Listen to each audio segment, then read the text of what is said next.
अस्सलाम वालेकुम नाज़रीन, मैं हूँ आयशा जुल्फ़िकार। आप देख रहे हैं प्रोग्राम पासबान इस्लाम।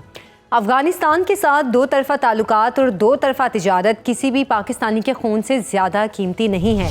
पाकिस्तान वाज़े कर चुका है कि अफ़गानिस्तान से सीज़ फायर, तिजारती राहदारियों और ट्रांजिट ट्रेड की बहाली दहशत गर्द हमले रोकने से मशरूत है। जब सरहद पार से दहशत गर्द हमले ना रुकें तो सीज़ फायर की अहमियत ख़त्म हो जाती है।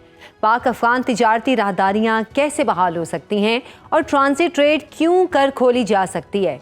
अफ़गान तालिबान की 4 साला हुकूमत के दौरान पाकिस्तान में सरहद पार दहशत गर्दी को रोकने के लिए सिक्योरिटी फोर्सेज अब तक अपने 4000 जवानों और अफसरों के जनाजे उठा चुकी है। मुल्क के अंदर एक बड़े इफरीत का सामना है जिससे अवाम की हतल मकदूर हिफाजत पहली तरजीह है। इसलिए सिक्योरिटी फोर्सेज इंसदादे दहशत गर्दी की जारहाना मुहिम के साथ साथ कौम और मुल्क के तहफ़्फ़ुज़ की फ़र्स्ट डिफेंस लाइन बनकर उभरी हैं। जज्बा सादिक और शौक़ शहादत हमारी सिक्योरिटी फोर्सेज का इम्तियाज़ है और यही सबब है कि पाकिस्तानी सिक्योरिटी फोर्सेज बतदरीज दहशत गर्दी के चैलेंज पर काबू पाने में कामयाब हो रही हैं।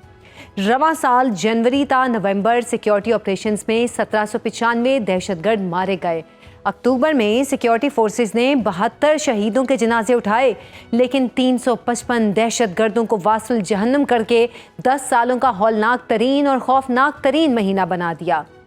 लेकिन सवाल उठता है कि दहशत गर्दी के खिलाफ कौमी बयानी की तश्कील में मुश्किलात क्यों हाइल हैं और वो कौन लोग हैं जो शकूक व शुबात को बढ़ावा दे रहे हैं, अवाम की राय को तकसीम कर रहे हैं, सरहद की इस जानिब और उस पार उनके क्या मफादात हैं। इस पर बात करेंगे। हमारे साथ मौजूद हैं जनरल रिटायर्ड समरेज सालिक साहब। शुक्रिया सर आपके वक्त का। अफगानिस्तान से सरहदी हमले और पाकिस्तान में दहशत गर्दी, क्या तिजारती राहदारियाँ बंद होने का रद्द-ए-अमल है और क्या अफगान तालिबान हुकूमत ये समझती है कि वो नाम नहाद ताकत से पाक अफगान तिजारत बहाल करा लेगी? देखिए, थैंक यू वेरी मच, आपने मुझे प्रोग्राम में लिया। सबसे पहले मैं ये कहना चाहूँगा कि मेरे नज़दीक दो मेन पहलू हैं अफगानिस्तान के एटीट्यूड के। पहला है एहसान फरामोशी और दूसरा है गरूर। पाकिस्तान वाहिद मुल्क है जिसने बहुत ज़्यादा कुर्बानियाँ दी हैं अफ़गानिस्तान के लिए और अफ़गानिस्तान के साथ शाना बिशाना जो है वो मुश्किलात का सामना किया है। हमने उनके महाजरीन की मेहमानदारी की तकरीबन 40 साल के लिए, अभी भी वो यहाँ पे मौजूद हैं। तो एक तो एहसान फरामोशी है कि वो उनका कोई कंसर्न नहीं है पाकिस्तान के बारे में या अपनी आवाम के बारे में, या जो उनके ब्रादर मुल्क हैं सऊदी अरबिया, तुर्किया, कतर, जिन्होंने कोशिश की है एग्रीमेंट करवाने की, उनके लिए भी कोई उनके अच्छे जज्बात नहीं है। रही तक बात ये जो टेररिज्म है, तो हम तो बहुत अरसे से इसको फेस कर रहे हैं और पाकिस्तान ने बहुत ज़्यादा तहम्मुल का मुजाहरा किया, मैच्योरिटी का मुजाहरा किया, और जब बहुत चीज़ें जो है वो पानी सर से गुजरने लगा तो फिर पाकिस्तान ने ये ऑप्शन अडॉप्ट की कि उनको पनिश दे करके उनको अकल के नाखन दिए जाए। लेकिन फिर भी मैं समझता हूँ कि बहुत ज़्यादा उन्हें समझ नहीं आई। जो ट्रेड है वो तो डेफिनेटली इस तरीके से तो नहीं खुल सकती। ये मतलब है, एक तरफ से दहशत गर्दी चल रही है, दूसरी तरफ से ट्रेड जा रही है, ये तो मुमकिन नहीं है। तो उनकी ये जो एक्टिविटीज़ हैं ये बहुत काबिल मज़म्मत है कि काफ़ी अर्से से सीज़ फायर चल रहा था, दोबारा से उन्होंने इस तरह की एक्टिविटी की है। तो मैं एक और पहलू का जिक्र करना चाहूँगा कि हमें अफ़गानिस्तान को as a normal functioning state नहीं देखना चाहिए। वहाँ पे ऐसे स्प्लिंटर ग्रुप्स हैं जिनके ऊपर गवर्नमेंट का कोई कंट्रोल नहीं है, उनकी तरफ से भी इस तरह की एक्टिविटीज़ हो सकती हैं। और पर्टिकुलरली जब पाकिस्तान और अफ़गानिस्तान में कशीदा हालात हैं तो जो हमारा दुश्मन है इंडिया, वो बहुत इसको एक्सप्लॉइट कर सकता है और उसका डेफिनेटली इसमें अमल दखल है कि वो उन स्प्लिंटर ग्रुप्स को यूज़ करते हुए पाकिस्तान अफगानिस्तान बॉर्डर के ऊपर इस तरह की कशीदगी पैदा कर सकता है और उसको बढ़ा सकता है ताकि ये दोनों मुल्क आपस में लड़ें। समरेज साहब, क्या मगरबी सरहद पर एक गैर जिम्मेदार हुकूमत की मौजूदगी में पाकिस्तान को अपने बॉर्डर सिक्योरिटी का डेकोरम मजीद सख्त करने की ज़रूरत नहीं है? और क्या हमें मगरिब में भी मशरिक जैसी सरहदी सलामती दरकार है? देखिए, मुझे अभी तक उम्मीद है कि जो रीजनल कंट्रीज हैं जिसमें Russia, China, Iran, Pakistan, Turkey, ये अगर इफ दे जॉइन हैंड्स तो या इनकी इन्वॉल्वमेंट से पाकिस्तान और अफगानिस्तान में अमन कायम हो सकता है। क्योंकि अफगानिस्तान में इस वक्त अशाए खुर्दोनोश की कीमत बहुत बढ़ गई है, बिकॉज ट्रेड पाकिस्तान से नहीं जा रही। बाकी रूट्स उनको अवेलेबल हैं, लेकिन उससे ये होगा ये कि उनको वो चीज़ें जो है वो महंगी पड़ेंगी। सो सूनर और लेटर अफगानिस्तान ने पाकिस्तान की जो रिलायंस है उसको वो ख़त्म नहीं कर सकता और उसके ऊपर से पाकिस्तान की रिलायंस पे आना पड़ेगा। लेकिन ये है कि हमें डेफिनेटली माजी में भी जब अमेरिका यहाँ पे मौजूद था, हमें इस तरह के चैलेंजेस यहाँ से इस बॉर्डर से फेस हो रहे थे, जिसकी वजह से हमने वहाँ पे फेंस लगाई, वहाँ पे फोर्ट्स बने, वहाँ पे डिफेंस कॉम्प्लेक्स बने, और अब हमें उसको मजीद भी आगे बढ़ाने की ज़रूरत होगी ताकि हमें इस तरह इस खतरे का हम सामना कर सकें। अच्छा, सऊदी अरब की सालसी भी नाकाम हो गई। 2001 में ऐसी ही सूरत हाल दरपेश थी जब दहशत गर्दों की हवालगी के लिए तालिबान को मनाने की पाकिस्तान और दोस्त मुल्कों की तमाम कोशिशें नाकाम होने पर अमेरिका ने हमला कर दिया था। क्या तालिबान रजीम अफगानिस्तान और अफगान अवाम को फिर किसी इम्तहान में डालने की तरफ बढ़ रही है? देखिए, जो सऊदी अरेबिया है उसके बारे में तो मैं कहूँगा कि उसे सिर्फ सालसी वाला किरदार अदा नहीं करना चाहिए। सऊदी अरेबिया के साथ तो हमारा भी रिसेंटली डिफेंस एग्रीमेंट हुआ है, उसे ज़्यादा प्रोएक्टिव रोल प्ले करना चाहिए, और वो ये है कि बहुत सी फाइनेंशियल सपोर्ट जो है वो मुस्लिम वर्ल्ड अगर अफगानिस्तान को मिलती है तो वो सऊदीया से मिलती है। तो सऊदीया से तो मैं एक्सपेक्ट करता हूँ कि वो ज़्यादा प्रोएक्टिव रोल प्ले करे, जिसकी वजह से सिर्फ बातचीत से शायद अफगानिस्तान रियलाइज़ ना करे, बजाय इसके कि उनको उनका कोई डेफरेंस हो और उनको कोई नुकसान का खदशा हो।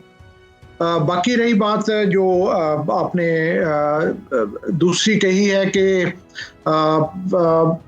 अफगान गवर्नमेंट, मुझे फील हो रहा है कि उनको बहुत ज़्यादा एहसास नहीं है कि उनकी आवाम जो है वो सफ़र कर रही है, और अफगानिस्तान इस वक्त एक शोर आय बनता जा रहा है। एक जो है वो, चाहे वो किर्गिस्तान बॉर्डर के ऊपर चाइना के लोगों को मारा गया, चाहे अमेरिका में जो एक्ट्स ऑफ टेररिज्म है उसमें अफगानी पकड़े गए हैं, तो ये सब के लिए एक प्रॉब्लम बनता जा रहा है। अगर इन्होंने ये रवश ना छोड़ी तो मुझे फियर है कि कहीं दोबारा से अमेरिका यहाँ पे ऑपरेशन के लिए ना आए, जो कि ना सिर्फ अफगानिस्तान के लिए बुरा होगा, हमारे लिए भी बुरा होगा, पूरे खत्ते के लिए बुरा होगा। सो आई होप सो कि उनको सैनिटी प्रिवेल्स और वो अपने इन एलिमेंट्स को कंट्रोल करने की कोशिश करें। अच्छा सर, 2025 में दहशतगर्दी वाक़यात के दौरान हलाकतों में 25% इजाफा हुआ। 10,000 से ज़्यादा आईबी ऑपरेशंस और हमलों में 1800 से ज़्यादा दहशतगर्द भी मारे गए। इन 4 सालों में सबसे ज़्यादा ये कार्रवाइयाँ हुई हैं, इसकी वजह क्या है? देखिए, जब अमेरिका निकला है अफगानिस्तान से तो हम दूसरी दफ़ा ये चैलेंज फेस कर रहे हैं। जब सोवियत यूनियन निकला था, रशिया निकला था यहाँ से, उस वक्त भी बहुत ज़्यादा ये जो अस्करी सामान है, मिलिट्री इक्विपमेंट अफगानिस्तान में रह गया था, और वो बहुत अरसा हमारे खिलाफ इस्तेमाल होता रहा। एक दफ़ा फिर यही हुआ है कि अमेरिका जब यहाँ से निकला है तो बजाय उस सामान का एक प्रॉपर डिस्पोजल करने के, किसी रिस्पॉन्सिबल हैंड्स के हाथ में वो देने के, वो अफगानिस्तान में वो इक्विपमेंट छोड़ के तो वो राय फरार इख्तियार की उन्होंने। अब वो जो सामान है वो पाकिस्तान के खिलाफ इस्तेमाल हो रहा है। मैं पर्टिकुलरली बलूचिस्तान के बारे में जिक्र करना चाहूँगा। जब मैंने वहाँ पे सर्व किया 12 से 14 में, तो जो बलूचिस्तान के मिलिटेंट्स, उनका वो पोटेंशियल नहीं था लड़ाई का जो आज है। उस वक्त उनका ये होता था कि ऐसे जैसे दरिया के पार से गालियां दे रहे हैं या फायर कर रहे हैं to whom it may concern, कि जिस किसी को लग जाए। फिर उनका ये होता था कि वो विड्रॉल रूट अपना सिक्योर करते थे ताकि वो भाग सकें। अब जबकि मिलिटेंट्स बलूचिस्तान में जो है वो प्रॉपर पिच बैटल देते हैं, वो लड़ाई प्रॉपर लड़ते हैं, वो रेड करते हैं। तो ये जो सी चेंज आई है उनके पोटेंशियल में, इसकी एक कोइंसिडेंस है कि ये सिंक्रोनाइज हुआ है अमेरिकन विड्रॉल के साथ। तो ये वो चैलेंजेस हैं जिसकी वजह से मैं समझता हूँ, एक तो हमारे तल्लुकात अफगानिस्तान से ख़राब हुए, अफगानिस्तान ने उस तरीके से एक्ट नहीं किया जैसे हम एक्सपेक्ट कर रहे थे अमेरिका के जाने के बाद। तो ये वजह है कि एक दफ़ा फिर टेररिज्म, जिसके ऊपर हमने 2017 में बहुत अच्छे तरीके से काबू पा लिया था, वो एक दफ़ा फिर सर उठा रहा है पाकिस्तान में। अच्छा, 2021 से अब तक दहशतगर्द हमलों के दौरान 4000 सिक्योरिटी एहलकार भी शहीद हुए और 20,000 ज़ख्मी हो चुके हैं। ये तादाद सिविलियन शहादतों और ज़ख्मियों से दुगनी से भी ज़्यादा है, और बिलाशुबा हम ये कहने में हक बजानिब हैं कि फोर्सेस ने अपनी जान पर खेल कर आवाम की हिफाजत की। आप इस मामले को कैसे देखते हैं? देखिए, अगर मैं आपको मिसाल दूं पिछली जंग की, जो मतलब है जो अभी भी जारी है, वॉर अगेंस्ट टेररिज्म, ये 2001 में शुरू हुई थी। 2017 में काफ़ी हद तक उन पे काबू पा लिया हमने। मैंने इस पर एक बुक लिखी उस वक्त तक हमारे को 80,000 के करीब जो है वो शहीद थे, और इससे 2 गुना 3 गुना ज़्यादा जो है वो ज़ख्मी होंगे। तो उसी की कंटिन्यूएशन अभी दोबारा चल रही है। उस वक्त भी पाकिस्तान आर्मी ने बहुत अच्छा परफॉर्म किया और आउट परफॉर्म किया यूनाइटेड स्टेट्स ऑफ अमेरिका को, जो कि सुपर पावर है। मैं यहाँ पे ये कहना चाहूँगा कि एवरेज टाइम इस तरह की जंगों का दुनिया में वो 22 से 23 साल है। पाकिस्तान ने इसके ऊपर काबू पाया 15 साल में। और दूसरा जो मैं एक बहुत इंपॉर्टेंट चीज़ का जिक्र करना चाहूँगा वो है यंग ऑफिसर्स, जो कि उस वक्त भी जाने दे रहे थे और आज भी जाने दे रहे हैं। एक रेशो निकाली जाती है कि कितने सोल्जर्स की शहादत या डेथ के बाद साथ कितने ऑफिसर्स ने अपनी जान दी। तो ये जो रेशो है ये अमेरिका की 104 अगेंस्ट 1 है, एक ऑफिसर और 104 सोल्जर्स। इंडिया की जो है वो 50 से ऊपर है, अगेंस्ट 50 के ऊपर जो है वो सोल्जर्स और एक ऑफिसर। पाकिस्तान की ये जो पिछली जंग में, ये जो वॉर ऑन टेरर के अगेंस्ट जंग है, रेशो थी 1:27 कि हर 27 सोल्जर्स के ऊपर एक ऑफिसर ने जान दी। वो अभी भी जान दे रहे हैं। और मैं ये समझता हूँ कि ये जो हमारी उस वक्त की कामयाबी थी उसका क्रेडिट सारे का सारा यंग लीडरशिप को जाता था। अब भी वही कुछ हो रहा है, दोबारा से वो जंग वापस आ रही है। एक और पहलू जिसका मैं जिक्र करना चाहूँगा वो ये है कि इंडिया को जब हमने रवायती जंग में शिकस्त दी तो उसके पास यही ऑप्शन रह गई थी कि वो गैर रवायती जंग में हमें उलझाए, जो कि हमें वो उलझा रहा है। अच्छा, क्या वजह है कि इतनी कुर्बानियों के बावजूद दहशतगर्दी के खिलाफ कौमी बयानिया बनाने में अब तक नाकाम है? कुछ लोग केपी में अब भी ऑपरेशन ख़त्म करने और डायलॉग करने की बात करते हैं। क्या मकासद हैं उनके पसे पर्दा? मैं ये समझता हूँ कि सबसे बड़ा जो हमारा इशू इस वक्त चल रहा है वो पॉलिटिकल इंस्टेबिलिटी है। जिस तरह के हमारे बाहर के चैलेंजेस हैं, अगर उनको हमने अच्छे तरीके से उनका मुकाबला करना है तो हमें अंदर एक यूनिफिकेशन चाहिए होगी, यूनिटी चाहिए होगी। आपको पता है कि इस वक्त केपी में एक डिफरेंट गवर्नमेंट है, सेंटर में एक डिफरेंट गवर्नमेंट है। सेंटर की गवर्नमेंट का स्टांस डिफरेंट है, केपी गवर्नमेंट का स्टांस डिफरेंट है। दोनों में से दोनों सही नहीं हो सकते, इनमें से एक जरूर गलत है। सो अगर हमारी तमाम स्टेक होल्डर्स को ऑन बोर्ड लेके एक कंसेंसस के साथ एक काम किया जाता है तो उसके सक्सेस के चांसेस बढ़ जाते हैं। लेकिन अगर डिवीजन के दौरान ये काम किए जाएंगे तो उसके सक्सेस के चांसेस कम होते हैं। इस वक्त बहुत ज़्यादा डिवीजन है केपी गवर्नमेंट और सेंट्रल गवर्नमेंट के साथ, बल्कि मैं समझता हूँ कि दोनों एक दूसरे के ऊपर डैगर्स ड्रॉन है।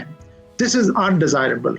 अगर आपने अफगानिस्तान के खिलाफ, अफगानिस्तान के फ्रंट के ऊपर स्टेबिलिटी लानी है तो सबसे पहले आपके लिए ज़रूरी है कि आप अपने सूबों में स्टेबिलिटी लाएं, जो कि इस वक्त मेरे नज़दीक पॉलिटिकल इंस्टेबिलिटी बहुत प्रोनाउंस्ड है, उसको हमें कंट्रोल करने की ज़रूरत है। समरे साहब, कलअदम टीटीपी और अफगान दहशतगर्दों को खैबर पख्तूनख्वा में सहूलतकारी कौन फराहम कर रहा है?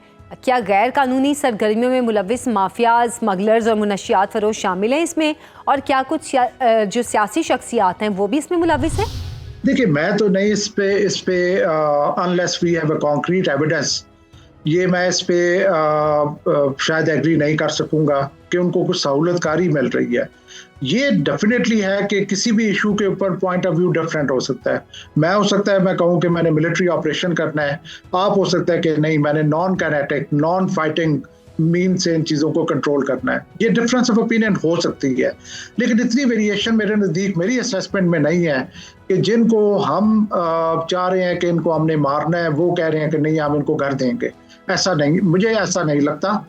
और जो है वो देखना होगा कि सिंपथाइजर्स डेफिनेटली पब्लिक में हो सकते हैं, लेकिन ये कि गवर्नमेंट लेवल पे आई डोंट थिंक हमें इस तरह की मुझे कोई पॉसिबिलिटी नज़र नहीं आती। बहुत शुक्रिया। जनरल रिटायर्ड समरे सालिक साहब हमारे साथ मौजूद थे। एक ब्रेक से वापस आएंगे, हमारे साथ रहिए। वेलकम बैक नाजरीन। इंडिया की 5 अरब डॉलर के भारी हथियारों की इमरजेंसी खरीदारी, सदर पुतिन का दौरा दिल्ली और मोदी का महासागर प्रोजेक्ट, ये है हमारा आज का दूसरा मौजू। सवाल से पहले तफसीलात में झांकेंगे और तलाश करेंगे कि मोदी की बेहंगम सिफारती, बेजवाज और औकात से बड़े इलाकाई हाकमियत के ख्वाब की जो एक मजाक बनकर रह गया है। महासागर 70 मिलियन मुरब्बा किलोमीटर रकबे पर मौजूद बहरे हिंद यानी दुनिया के 20% समंदर पर इंडिया की बहरी बालादस्ती का प्रोजेक्ट है।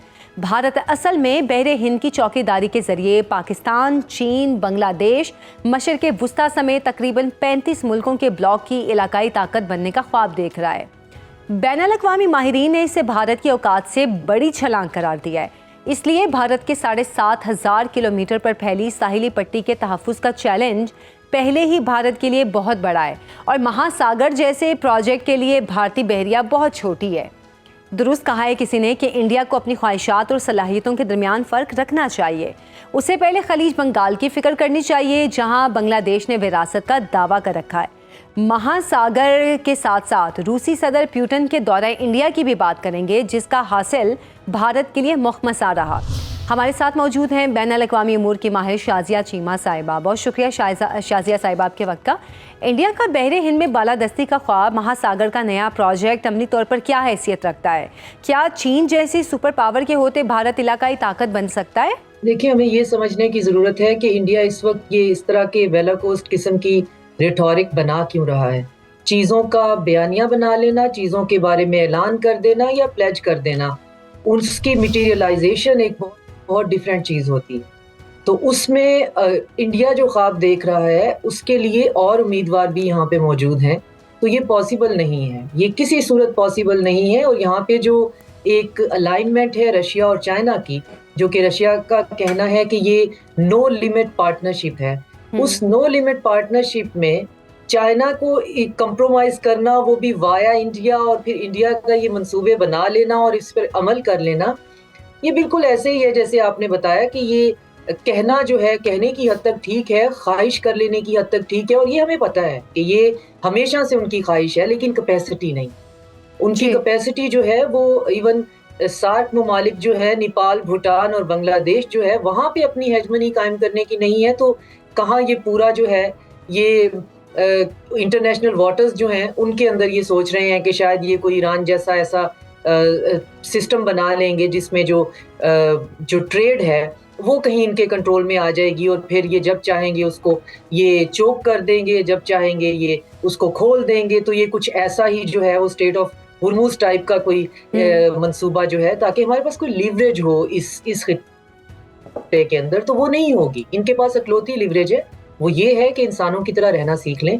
और इस खित्ते के अंदर अगर ये इसके साथ चलना चाहते हैं तो फिर इनको चाइना, रशिया, ईरान, पाकिस्तान, इसकी जो कलेक्टिव इकोनॉमिक ग्रोथ है उसका हिस्सा बनना पड़ेगा। तो अगर वो उसका हिस्सा नहीं बन सकते तो बाकी सारी बातें भी सेकेंडरी हैं और वो सिर्फ बातों की हद तक हैं। वो जब बनेगी या होगा तो फिर देखा जाएगा। इस तरह की बातें तो बहुत लोग कर लेते हैं और बहुत ठीक आपने। लेकिन क्या एक ऐसे वक्त में जब खलीज बंगाल में बांग्लादेश अपनी हाकमियत का दावा कर चुका है और चीन, पाकिस्तान खलीज बंगाल में मुकम्मल दाखिल होने की एक दस्तरस भी रखते हैं, भारत को खलीज बंगाल की फिक्र नहीं करनी चाहिए बजाय इसके कि वो बहरे हिंद में सुपरमेसी का ख्वाब देख रहा है? भारत को इससे भी पहले फिक्र करनी चाहिए कि पूरी दुनिया जो है उससे डिप्लोमेटिकली आइसोलेट कर चुकी है। भारत को इस बात की भी फिक्र करनी चाहिए कि इस दफा क्वाड की मीटिंग में जो ट्रंप हैं वो उन्होंने विजिट नहीं किया, तो प्रैक्टिकली क्वाड भी डिफंक्ट कर चुके हैं। ऐसा कर्स है भारत जिस भी अलायंस के अंदर जाता है उस अलायंस की प्रैक्टिकलिटी ही जो है वो खत्म हो जाती है। तो क्वाड जो है वो जो बड़ा झंडा गाड़ा करते थे कि जी हम चाइना को कंटेन करने के लिए हमने एक अलायंस बनाई है, so on and so fourth, वो भी बीच में रह गई है क्योंकि ट्रंप जो है वो उसके अंदर शामिल नहीं हुए हैं। तो उसके बाद फिर इंडिया को सोचना ये चाहिए कि कितनी मार उसको पाकिस्तान से पड़ी है। इंडिया को सोचना ये चाहिए कि पुतिन वहां पे दौरे पे मौजूद हैं तो उसमें से क्या टेंजिबल जो कंक्रीट जो है वो उसका नतीजा निकलना है। SU-400 की बैटरीज इनको नहीं मिल रही हैं। सुगोए जो है उसकी टेक्नोलॉजी इनको फिलहाल जो है वो नहीं ट्रांसफर हो रही है। तो ना इनके पास 5th जनरेशन फाइटर जेट है, ना इनके पास जो है वो रेडार सिस्टम जो है उसकी बैटरीज हैं। और ख्वाब ये देखते हैं चारों कोनों में लड़ने के और चारों कोनों से जो है वो भिड़ने के और इस दुनिया की जो है वो कोई यूनिपोलर सुपर पावर बनने के। तो ये नहीं है। इनको इस वक्त बैठ के ये सोचना चाहिए कि ये पुतिन के इस विजिट को, जिसको इन्होंने 20-20 फुट की इनका जो मीडिया है वो छलांगे लगा रहा है, उनको इतनी सेंस नहीं है कि एक स्टेट विजिट को किसी हम्बलनेस या किसी डिसेंसी के साथ कैसे पोर्ट्रे करते हैं। तो यही हरकतें इन्होंने ट्रंप के लिए भी की थी। ट्रंप के लिए भी यहाँ पे हवन किए गए थे और तमाम जो है वो रीति रिवाजों के साथ जो है वो ट्रंप की भी वही बैंड बजती थी कि, और उसके बाद आपने देख लिया तो जो जियो पॉलिटिक्स है वो इस तरह नहीं होती, वो खून के रिश्ते नहीं होते कि जिनको आप आज कहें जी कि ये है तो कल ये है। ये टोटल पुतिन के विजिट में मैक्सिमम मेरी अंडरस्टैंडिंग में जो चीज अचीव कर पाएंगे वो ये कि रशिया को अगले 10 साल के अंदर जो है वो 2 मिलियन वर्कर चाहिए, तो ये वर्कर प्रोवाइड कर सकते हैं। इनको इस वक्त शदीद जरूरत है हमारे से बहुत शदीद जिल्लत और इंसल्ट उठाने के बाद कि इनके पास 5th जनरेशन फाइटर जेट हो। ये सुगोई 57 जो है उसके बारे में सोच रहे थे, तो जो रिपोर्ट्स आ रही हैं रशिया जो है वो इस वक्त कुछ भी इनको जो है वो देने के उन्होंने कोई प्लेज नहीं किया। लेकिन खबरें तो ये भी थी कि रशिया से S-500 भी शायद इंडिया खरीद रहा है, क्योंकि S-400 को तो पाकिस्तान ने तबाह भी किया था, तो अब S-500 की तरफ इंडिया जा रहा है। तो क्या रशिया अब ऐसी सूरत हाल में पाकिस्तान के साथ भी रशिया के ताल्लुकात बेहतर ही हैं और ऐसी सूरत में वो इंडिया को इतने भारी हथियार फराहम करेगा? जी मैं यही अर्ज कर रही हूँ कि सू जो है उसके चाहे 400 है या 500 है, रशिया ने फिलहाल ये कहा है कि क्योंकि वो खुद अपनी जो है वो वॉर के उसमें है स्टेटस में, तो वो अपना आर्सेनल जो है वो इस वक्त खरीदो फरोख्त में नहीं आ रहे हैं।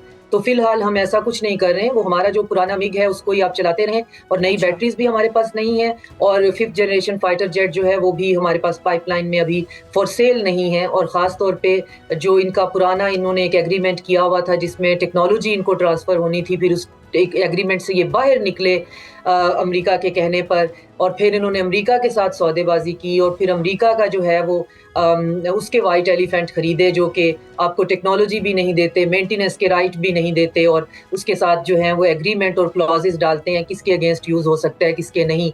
तो वो फिलहाल इन्होंने वो एग्रीमेंट कुछ नए किए हैं, लेकिन उसमें भी टेंजिबल कुछ नहीं है। इनको अभी फिलहाल दुनिया को सिर्फ दिखाने के लिए, ये खैर राफेल भी बुरा तैयारा नहीं है, ये जो है सुगोई भी खरीद लेंगे 5th जनरेशन, तो वो भी हमें उसका कोई खौफ नहीं है, चलाने वाले इनके पास नहीं है। तो मसला सिर्फ ये है, तो इनको जरूरत है अपना जो हाउस है उसको चेक इन करने के बाद उसको इन ऑर्डर करने की, बजाय इसके कि आपके पास अगर कैपेसिटी नहीं है तो आप ये कहते रहें कि जी हम सिर्फ बयानिए या रिटोरिक की बुनियाद पर दुनिया को ये कहते रहे कि हम बड़े इंपॉर्टेंट हैं। आप इंपॉर्टेंट हो सकते हैं इस रीजन के अंदर, अगर आप रशिया जो आपको ऑफर कर रहा है IRC जो है उसको रिवाइव करना, तो वो तो आपकी दुम पे पैर आ जाता है। IRC का नाम सुनते सुनते आपने तो कभी आप कहते हैं हम उसमें हैं, कभी कहते हैं नहीं हैं। तो आप एक तरफ से जो है वो अमेरिका जो है उसके साथ जो है आपकी जो एलीट है वो सारी अटलांटिस है, तो वो नहीं उनको छोड़ना चाहते। रशिया के साथ आपने एक तरफ से अलग से पकड़ा हुआ है, और चाइना को आप समझते हैं ये हमारा पीयर कंपेटिटर है जी, इससे हमने मुकाबला करना है। तो आप ये भूल रहे हैं कि रशिया और चाइना अब अलग से दो चीजें नहीं है, उनका जो फ्यूचर का विजन है वो एक है, और उस फ्यूचर विजन में नहीं है कि कोई ऐसा कंट्री हो जो कि अनरेस्ट और केओस क्रिएट करे, जो कि यहाँ पे जंग की सूरत हाल पैदा कर दे, क्योंकि उनका सारा फ्यूचर जो है वो इकोनॉमिक ग्रोथ पे टिका। तो इकोनॉमी ग्रो नहीं करती है अगर आप जंग में चले जाएं। तो रशिया फिलहाल भी इंडिया को कोई ऐसी चीज प्रोवाइड नहीं करेगा जो उसको किसी भी किस्म के उसके हेजमोनिक और मिस एडवेंचर जो है उसमें उसको कंप्लीसिट बने। उसका सिर्फ उन्होंने यही कहा होगा कि ठीक है जो छोटे मोटे वर्कर हैं वो आप भेजते रहे, ऑयल आप खरीदते रहे, उसका हमारे से फायदा है। शदीद इनका ट्रेड डेफिसिट है, वो ट्रेड डेफिसिट तो ज़ाहिर है ब्रीच नहीं हो सकता। और बाकी ये कि आप जो है इस खित्ते के अंदर इंसानों की तरह रहना सीखें। अगर आप किसी भी सूरत में अगर पाकिस्तान से लड़ते हैं या चाइना की मुखासमत करते हैं तो ये चीज़ें हमारे लिए जो है वो नुकसानदेह है, हमारे फ्यूचर हमारे विजन्स के लिए। जो आपकी छोटे जो एक चुहावा ब्रेन है उसमें अगर ये बातें नहीं भी आ रही हैं तो हमारा विजन जो है वो बहुत बड़ा है। तो रशिया का हमारे से जो है ताल्लुक, रिसेंटली रशिया जो है उसने हमें ऑफर किया है कि हम एंटी टेररिस्ट फोर्स जो है वो बनाते हैं, और उसमें जो है वो पाकिस्तान की मदद से जो है हम इस रीजन के अंदर पीस और सिक्योरिटी को जो है वो एस्टेब्लिश करते हैं, इसको हम इंश्योर करते हैं। चाइना के साथ हमारे रिलेशन जो है वो बहुत टेंजिबल और बहुत मटीरियल हैं, और ख़ास तौर पे अगर वो कहीं पे उसमें इमोशंस भी इन्वॉल्व हैं तो उसमें ऑनेस्टी इन्वॉल्व है। उसमें ये नहीं है कि आप जो है हाफ हार्टेडली इधर हैं तो हाफ हार्टेडली उधर हैं। आप कभी आप अमेरिका के साथ हैं, आप अमेरिका के साथ ट्रांजैक्शन लो, आप रशिया, हम भी तो दोनों को लेके चल रहे हैं ना, हम भी चाइना को भी साथ लेके चलते हैं। हमने यूरोप और अमेरिका को भी अपना दुश्मन नहीं बनाया हुआ, तो कोई पॉलिसी तो हमारे पास भी है ही जिससे हम इस इतने जो टर्मोइल में सर्वाइव कर रहे हैं, इनसे सर्वाइव नहीं हो रहा। और ये अब इतने खुल के एक्सपोज हो रहे हैं कि खुद इनको भी समझ नहीं आ रहा कि ये क्या करें। उसमें ये सिर्फ ये कर सकते हैं कि अब ये पुतिन के साथ मोदी की तस्वीर जो है वो हर नुक्कड़ कॉर्नर पे उसको पोस्ट करवाते रहे और बताते रहे कि मोदी कितना बड़ा लीडर है, वो पुतिन के साथ खड़ा शाजिया है। साहिबा, मोदी कितना बड़ा लीडर है। अभी जैसे हम बात भी कर रहे हैं कि इंडिया खुद को बहरी तौर पर भी और फ़िज़ाई तौर पर भी, ज़मीनी तौर पर भी वो खुद को ताकतवर साबित करने के लिए गैर ज़रूरी ख्वाहिश में मुब्तला है और ऑपरेशन बुनियानुल मरसूस में भी ये बेनकाब हो चुका है। लेकिन क्या बहरे हिंद में पाकिस्तान और चीन के होते इंडिया बहरी ताकत इस काबिल है कि वो खुद को रीजनल पावर के तौर पर तस्लीम करवा सके? बिल्कुल भी नहीं है, क्योंकि इनकी नेवी और एयरफोर्स का तो कोई हाल ही नहीं है। और प्लस इनके अंदर सिंक्रोनाइजेशन ही नहीं है। कहाँ चाइना जो है उसकी जो है वो तीनों फोर्सेस और कहाँ पाकिस्तान की, कहाँ जो है वो पाकिस्तान रॉकेट जो है वो फोर्सेस, हम इतनी हमारी सिंक्रोनाइजेशन है कि तीनों फोर्सेस जो मिलकर जिस तरह से वो अपनी स्ट्रेटेजिक और जो ऑपरेशनल प्लानिंग है वो कर सकती हैं, ये तो अभी उस पे काम कर रहे हैं कि तीनों को हम अलाइन करें और तीनों को एक ही स्ट्रेटजी और ऑपरेशनल उसके मैकेनिज्म के अंडर लेके आए। वो तीनों अपने अपने जो है ना मशरिक मगरिब शुमाल जनूब के अंदर चल रहे हैं और आपस में किसी किस्म की शेयरिंग भी नहीं करते। तो इनको और किसी की इन्होंने नहीं सुननी, तो ये इंटरनली अपने जो संजीदा एनालिस्ट हैं उनकी ही सुन लें। वो चीख चीख के ये कह रहे हैं कि इस जो फोर्सेज हैं, इंडियन आर्मी, नेवी और एयरफोर्स, इसकी स्ट्रक्चरल ओवरहॉलिंग होने की ज़रूरत है। इनके दरमियान बिल्कुल सिंक्रोनाइजेशन नहीं है और पाकिस्तान इनसे बहुत आगे है जो एक कलेक्टिव फोर्स है उसके तौर पे ऑपरेट करने के लिए। तो अब जो जंग है वो ये नहीं होनी है जो कि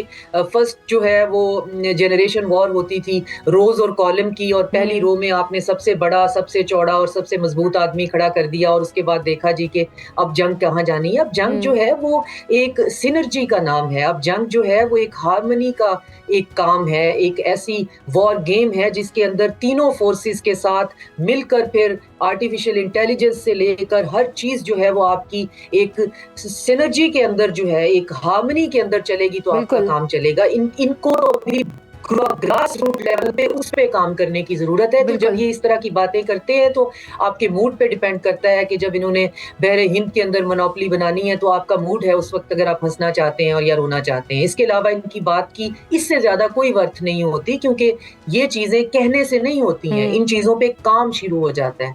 हम कंबाइंड थिएटर, मिलिट्री थिएटर पे एक्सरसाइजेज चाइना के साथ जो है वो 3 थिएटर नॉमिनेट करके उस पर कर रहे हैं, हम उसको प्रोपोगेट नहीं कर रहे।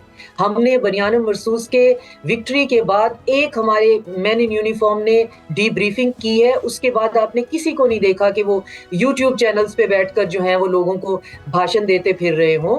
तो हर ऑफिस की एक ग्रेस होती है, हर इदारे की एक ग्रेस होती है। तो ये बातें जो है ये की जाती हैं, ये कही नहीं जाती। और जब कोई कहना शुरू कर दे कि जी हम आ रहे हैं, हम आ रहे हैं, तो ये बिल्कुल वैसा ही होता है कि शेर आ रहा है, शेर आ रहा है, तो उसने नहीं आना होता। अच्छा शाजिया साहिबा, अभी आप बात कर रही थी करने वाले बिल्कुल आपने ठीक बात कही है, करने वाले घर गुजरते हैं। अभी आप बात कर रही थी सखोई 57 का भी दौरा नहीं हुआ और S-500 की डील के हवाले से भी आप बात कर रही थी। आप इस सूरत हाल में जबकि अमेरिका की जानिब से रूस के साथ बहुत से मामलात पर पाबंदियां आयद की गई हैं, प्यूटन के दौरा इंडिया को आप कैसे देख रहे हैं? ये क्या हम कह सकते हैं गलत वक्त है जब प्यूटन ने दौरा किया है, जबकि अमेरिका से वो डील के मामलात भी चल रहे हैं, जंग बंदी के मामलात भी चल रहे हैं और रूस के ऊपर पाबंदियाँ भी आयद हैं?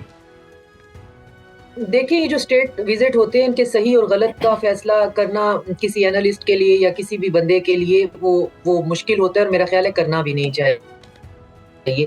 ये तो हिस्ट्री ने बताना होता है जी कौन सा स्टेट का विजिट ठीक था। ये बहुत पहले डिसाइड हो जाते हैं, लेकिन देखना ये है कि ये स्टेट विजिट इनको क्या डिविडेंड देगा और इस पे से इन्होंने हासिल क्या किया। अगर रशिया जो है वो सिंगल पॉइंट एजेंडा के साथ एक इनके साथ गुडविल जेस्चर में आया है कि आप इंसान बन जाएं, तो क्या ये इंसान बनने के लिए तैयार हैं? तो मेरा ख्याल है कि इन्होंने स्टेट विजिट की कवरेज को जिस तरह से हैंडल किया है, आप आपको उसके अंदर ही मैच्योरिटी नजर नहीं आती कि बॉलीवुड एक और चीज है, एक स्टेट विजिट एक और चीज है। स्टेट विजिट को अगर आप ये समझे कि इंडिया इतनी तरक्की कर गया है, पुतिन आ गया है, अगर मीडिया ये करना शुरू कर दे हम दोबारा से विश्व गुरु बन गए हैं क्योंकि पुतिन आ गया है, अगर आपका मीडिया ये दिखाना शुरू कर दे तो इसका मतलब है कि कहीं पे भी कोई आपको मैच्योरिटी नजर नहीं है आ रही, उसमें है ही नहीं। ठीक तो है। ये स्टेट विजिट जो है वो एक तरफ ये हो रहा है, फॉरेन मिनिस्टर रशिया के जो हैं वो चाइना में हैं, और जो विटकॉफ और कुशनर हैं और जो यूएस एक एनवॉय है पूरा, वो इस वक्त मॉस्को में बैठा हुआ है और 5-5 घंटे की वो निगोसिएशन कर रहे हैं। तो आपका क्या ख्याल है कि 5 घंटे की निगोसिएशन में सिर्फ यूक्रेन ही डिस्कस हो रहा होगा? मल्टीलेटरल चीजें जो हैं वो डिस्कस हो रही होंगी, बहुत बड़े पैमाने पे बात हो रही होगी, इन्वेस्टमेंट से लेकर गैस पाइपलाइन तक हर चीज डिस्कस हो रही होगी। चाइना और रशिया के दरमियान पहले गैस पाइपलाइन से आती है, अब और जो पेट्रोल है वो पाइपलाइन से आने की बात हो रही है। तो उसमें आप इसको देखें कि हम तो उसके अंदर सेंस बनाते हैं कि जी हमारा एक ट्रांजैक्शनल रिलेशन है वेस्ट के साथ, अमेरिका के साथ, एक गिव एंड टेक है, कहीं पे उनको थोड़ा सा फायदा हो जाता है, कहीं हमें हो जाता है। ग्लोबल साउथ में हमारी स्ट्रेटेजिक पार्टनरशिप है और वो हमारी रेड लाइंस है, और वहां पे हम थोड़ा सा अपने आप को कसर लगा के भी अपने दोस्त की, हमसाये की हम फिक्र भी करते हैं और वो हमारी करते हैं, और आउट ऑफ द वे जाके डिप्लोमेटिकली हमें सपोर्ट भी करते हैं। तो ये तो बात सेंस में बन रही है। तो हमें, हमारे पास पिछले 1 महीने में इतने विजिट हुए हैं, स्टेट विजिट जो हैं, आप तो आपने देखा, आप खुद मीडिया पर्सनल हैं, कि हमने किसी भी एक पे भी उछल के किसी एक को ज्यादा और किसी दूसरे को हमने थोड़ा सा कम कवरेज देने की बात की हो। हमने हर चीज को बहुत हौसले के साथ लेके चले हैं कि जी हमारे पास बेलारूस से आप स्टार्ट कर दें तो ये 2-3 महीनों में एक लाइन है कि हमारे पास स्टेट विजिट्स हो रहे हैं। पाकिस्तान ने सबको बहुत बैलेंस तरीके से ट्रीट किया है और पाकिस्तान ने सबके साथ एक तकरीबन एक जैसा ही बर्ताव किया है, और इंडिया इसलिए में जिस तरह स्टेट विजिट को दिखाता है वो यकीनन जंग के जज्बात भड़काने वाले भी मामला लगते हैं। बहुत शुक्रिया, शाजिया चीमा साहिबा हमारे साथ मौजूद थी। एक ब्रेक से वापस आएंगे, स्टे विद अस। प्रोग्राम में एक बार फिर से खुशामदीद। नाज़रीन, कभी किसी ने नहीं सोचा होगा कि अमेरिका ईरानी ड्रोन की रेफरेंस इंजीनियरिंग करके अपना ड्रोन बनाएगा, लेकिन ऐसा हो चुका है। मशरिक़ वुस्ता में तैनात अमरीकी ड्रोन बटालियन में शामिल खुदकुश लोकास ड्रोन ईरानी खुदकुश ड्रोन शाहीद की कॉपी है। इस पर हम अपने माहिरीन से पूछेंगे कि ईरानी ड्रोन में ऐसा क्या है जिसको कॉपी करने पर अमरीका मजबूर हो गया। लेकिन उससे पहले तुर्की में होने वाली एक अहम पेशरफ्त का तज़किरा भी ज़रूरी है। ये पेशरफ्त तुर्की के बगैर ड्रोन फाइटर जेट की कामयाब जंगी मश्क से मुतालिक है। 30 नवंबर को तुर्की ने बगैर पायलट फाइटर ड्रोन से अपने टारगेट का कामयाब निशाना बांधकर दुनिया को हैरान कर दिया। ये ऐलान था कि दुनिया का पहला बगैर पायलट ड्रोन फाइटर जेट हमले के लिए तैयार है। पाकिस्तान, ईरान और तुर्की की दिफाई प्रोडक्ट्स मशरिक में एक नए दिफाई पावर की ज़हूर की अलामत बन रहे हैं। ये तरक्की मुस्लिम दुनिया के लिए यकीनन काबिल फ़ख्र है। इस पर बात करेंगे। हमारे साथ मौजूद हैं air commodore retired Khalid Chishti साहब।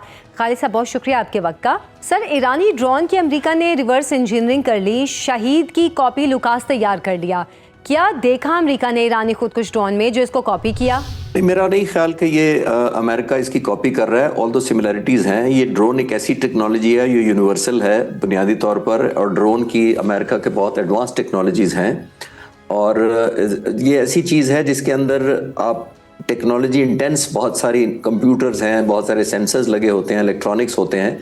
अमेरिका की अपनी ड्रोन टेक्नोलॉजी बहुत एडवांस है, और आज की नहीं है, 20-25 साल पहले भी जब वो अफगानिस्तान पर भी ड्रोन हमले किया करते थे तो वो कहते थे। सिमिलरिटी होना इत्तेफाक हो सकता है, लेकिन मैं ये नहीं इत्तेफाक करूंगा कि कोई ईरान ने ऐसी चीज़ बनाई थी जिसको उन्होंने कॉपी किया। लेकिन ज़ाहिर है इन्वेंशन एक ऐसी चीज़ है, ये टेक्नोलॉजी एक ऐसी चीज़ है जो भी ज़्यादा बेहतर कर पाता है दुनिया फिर उसको ज़ाहिर फोकस करती है और अपनी तरफ इनकॉर्पोरेट करना चाहती है, चाहे वो बैलिस्टिक मिसाइल हो, चाहे वो ड्रोन्स हो, बियॉन्ड विजुअल रेंज मिसाइल हो, या कोई एयर डिफेंस वेपन्स हो।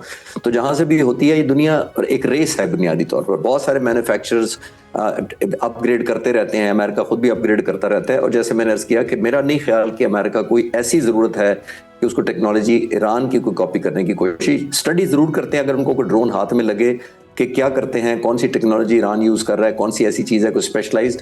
लेकिन ऐसा नहीं मैं मान रहा कि कोई ऐसी वर्जन है जो ईरान के पास है और अमेरिका के पास नहीं है और वो उसको इम्प्रूव करना चाहें अपने आप को। खालिद साहब, तुर्की के UVS फाइटर जेट की कामयाब अटैकिंग एक्सरसाइज के हवाले से बात कर लेते हैं, जिसने इसे दुनिया का पहला ड्रोन फाइटर जेट बना दिया है। क्या मुस्तकबिल में बगैर पायलट फाइटर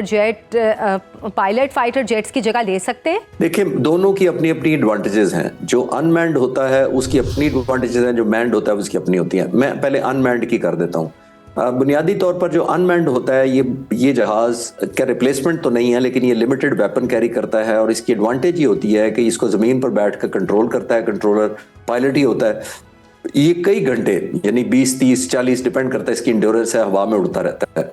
ये सबसे बड़ा इसका एडवांटेज ये होता है कि फ्यूल बहुत कम खाता है। इसके आमतौर पे प्रोपेलर पंखे वाले जहाज इंजन लगे होते हैं इस जहाज में, और ये इतनी ऊंचा उड़ता है कि ज़मीन पर अगर आप सर्विलेंस कर रहे हो या ट्रैकिंग कर रहे हो, दुश्मन का पता कर रहे हो या हमला करने वाले हो, नीचे ज़मीन पर जो टारगेट होता है उसको खबर नहीं होती। फाइटर जेट का एक देखिए 2-3 चीज़ें डिफरेंट है।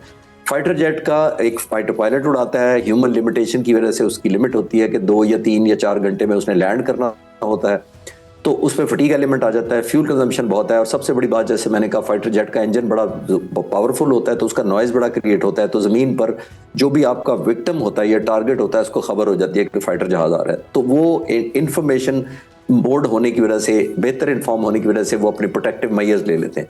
जबकि ड्रोन जो आपने कहा वो उसका नहीं पता लगता, वो साइलेंट अटैकर होता है बुनियादी तौर पर। जब हमला करता है तो फिर पता लगता है। आपके इस सवाल पर कि ये आने वाले वक्तों में रिप्लेस कर देगा, मेरा नहीं ख्याल रिप्लेस करेगा, क्योंकि ह्यूमन एलिमेंट हर जगह चाहिए होता है।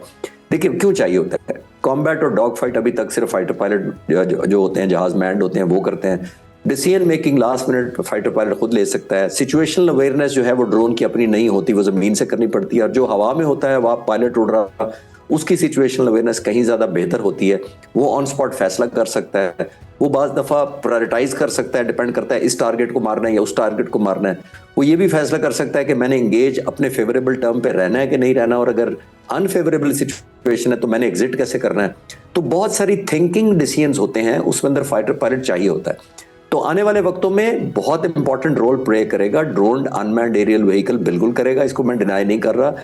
अभी हिंदुस्तान के साथ हमारा कॉन्फ्लिक्ट हुआ था मई में, हमने बहुत एक्सटेंसिव यूज़ किया था ड्रोन्स को, लॉइटरिंग म्यूनिशंस को, और ये सारे के सारे बहुत ज़्यादा इफेक्ट क्रिएट करते हैं। ये सपोर्ट एलिमेंट में होते हैं, ये डिसीव करते हैं, ये फ्रीक्वेंसीज पिक कर लेते हैं, दुश्मन को कंफ्यूज करने में मदद देते हैं। स्टैंड अलोन अगर पूरी जंग ऐसा लड़ी जाए तो मेरा नहीं ख्याल फोर्सिएबल फ्यूचर के अंदर कोई ऐसी कैपेबिलिटी आ रही है जिसके अंदर ये कंप्लीटली फाइटर जहाज़ों को रिप्लेस कर देगा। वैल्यू ऐड जरूर करेगा, इंटीग्रेटेड जरूर करेगा, एज अ स्काउट जरूर करेगा, लीड भी करेगा, फॉलो अप भी करेगा, डिसेप्शन भी करेगा, बहुत सारे काम करेगा, लेकिन मेरा नहीं ख्याल कि एक एज अ रिप्लेसमेंट आ गया ये। अच्छा सर, क्या तुर्की का बगैर पायलट फाइटर जेट और दीगर दिफाई पैदावारी मंसूबों की वजह से तुर्की बरतानिया और फ्रांस को टफ टाइम दे रहा है? मुस्तकबिल में क्या यूरोप की क़यादत तुर्की के हाथ आ सकती है? मेरा नहीं ख्याल। तुर्किया, मैंने खुद कोर्स किया हुआ है, 2003-04 में मैंने टर्की में आर्म फोर्सेस वॉर कोर्स किया था, टर्किश लैंग्वेज में किया था। मैं उस साल तकरीबन इस बात को कितने साल गुजर गए, आप सोचिए को 22-23 साल गुजर गए। उस वक्त भी सोचा था और लोग कहते थे कि तुर्की जो है वो यूरोपियन यूनियन का हिस्सा बनने जा रहा है, और मेरा उस वक्त भी ख्याल था कि ये नहीं बनने देंगे, और आज 22-23 साल बाद भी वो अभी तक नहीं बना यूरोपियन यूनियन का हिस्सा। मुसलमान मुल्क है, डायनामिक है, टेक्नोलॉजी में बहुत आगे है, उसकी नो हाउ बहुत ज़्यादा है, और जाहिर है नेशनलिस्ट लोग हैं उसका कौम। तो ऐसे लोगों को मेरा नहीं ख्याल ये ऐसी कौम को लोग आने देते हैं। लीडरशिप डेफिनेटली उसके पास बहुत लीडरशिप मुसलमान मुल्कों में, चंद मुल्क लीडिंग मुल्कों में से पाकिस्तान बशमूल वो बहुत ज़्यादा लीड है उसकी टेक्नोलॉजी में, एडवांसमेंट में, स्पेशली ड्रोन्स और अनमैन्ड एरियल व्हीकल में बहुत लीड है। फाइटर जहाज़ वो बनाने की कोशिश कर रहा है, कान फाइनलाइजेशन स्टेज पर है। तो बहुत सारी जगहों में F-16 की उसके बाद फैक्ट्री पहली दफ़ा अमेरिका ने मुसलमान मुल्क किसी में अगर लगाई है तो वो तुर्की में लगाई थी। मैं ये कहना चाह रहा हूँ कि ईरान के मुकाबले में तुर्की कहीं ज़्यादा टेक्नोलॉजिकल एडवांस है मुसलमान मुल्कों में, पाकिस्तान के करीब है। लेकिन लीडरशिप अगर आप यूरोपियन यूनियन की कहते हैं तो वो यूरोप इतनी आसानी से नहीं देते। यूरोपियन यूनियन बहुत बड़े स्ट्रॉन्ग मुल्क शामिल है, फ्रांस है, जर्मनी है, बहुत सारे और मुल्क हैं जिनकी लीड है। लेकिन तुर्की जो कुछ कर रहा है वो काबिल तहसीन है और शाबाश के काबिल हैं कि जितनी वो इंडिपेंडेंस रिसोर्सेज ना होने के बावजूद, हालांकि अमेरिकन इस तरह खुल के उनको असला और वेपन्स एक्सेस टेक्नोलॉजी का नहीं देते, लेकिन अब इतना ज़्यादा उन्होंने सेल्फ रिलायंस इतनी ज़्यादा कर रही है डेवलप के वो काबिल तारीफ हैं लोग इस वक्त। अच्छा, पाकिस्तान, ईरान और तुर्की की डिफेंस प्रोडक्शन तेज़ी से ग्रोथ कर रही है। क्या ये ग्रोथ मुस्लिम दुनिया को एक ताकतवर ब्लॉक की सूरत पेश कर रही है, और क्या फ़ौजी ताकत मुस्लिम ब्लॉक के मुतालिबात को तक़वियत देगी? देखिए, जैसे मैंने कहा कि तुर्की के ताल्लुकात ओवरऑल मुसलमान मुल्कों से बहुत अच्छे हैं, लेकिन कुछ मुल्कों का कंफर्ट लेवल वो नहीं है तुर्की के साथ जो पाकिस्तान का है। मैं आपके व्यूअर्स के आसानी के लिए बता देता हूँ कि वहाँ पे इतनी ज़्यादा पाकिस्तान की इज्जत है। मैं जब 2003-04 में उधर था, टर्किश लैंग्वेज में उनके साथ बोल लेता था, तो वहां पे जो टर्क ऑफिसर होते थे वो मेरे से बात करते हुए, अगर हम 8-10 ऑफिसर्स खड़े हैं मुख्तलिफ मुल्कों के, कोई जर्मन खड़ा है, कोई मलेशिया खड़ा है, कोई और मुल्कों के खड़े, और मैं भी खड़ा हूं, तो वो सबके सामने उनको कहते थे कि आप सब दोस्त हैं और ये भाई है, यानी मुझे कहते थे कि ये भाई है, पाकिस्तानी होने की वजह से भाई है। तो इतनी मोहब्बत हमारे साथ करते हैं।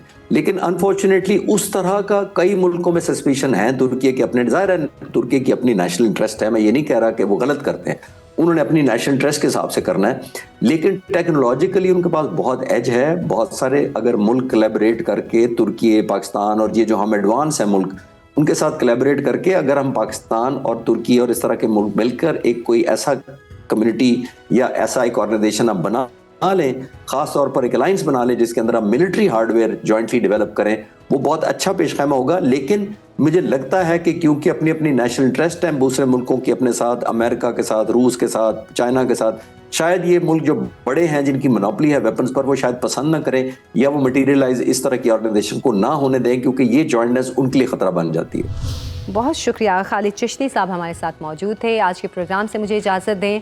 अल्लाह हाफिज़।